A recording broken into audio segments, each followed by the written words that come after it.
Hey HGC, welcome to Daily Devos. I'm Pastor Mike, and today we're looking at Philippians 1:18 through 20.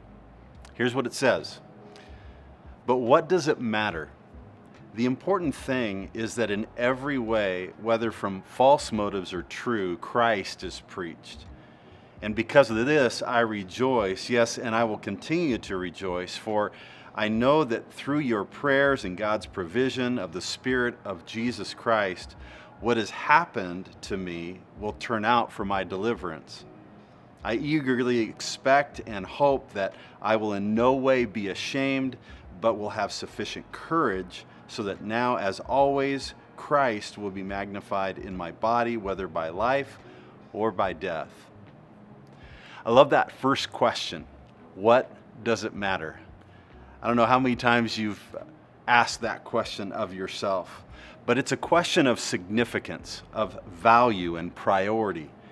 And whatever has significance, value, and priority has our attention. So Paul is basically saying in these verses that nothing else matters except Christ. If you have Christ, He's of utmost importance. He makes life worth living. He makes everything else seem insignificant. Like, what does it matter? I want to encourage you today to use that question to help you stay on track today and every day. When you've been hurt by someone else's words or attitudes or actions, say to yourself, I have Christ, so what does it matter?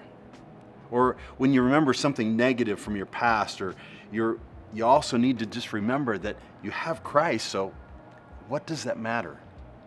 When stresses over finances or relationships or unknowns of the future come into your life, ask, what does it matter compared to Christ? I mean, just think about Paul sitting in prison, writing this letter and asking that question, what does it matter? I mean, people were undermining Paul's ministry, but he was saying, what does it matter?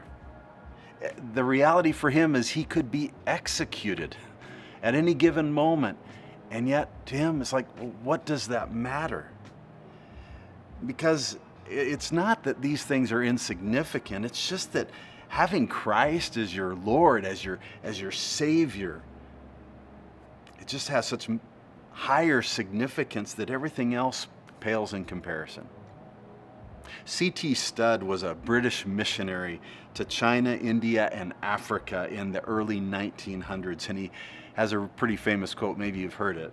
He says, only one life will soon be passed, only what's done for Christ will last. Well, I hope that you'll have as much joy in your life as Paul did, living for what matters most, because everything else, well, what does it matter? See you next time.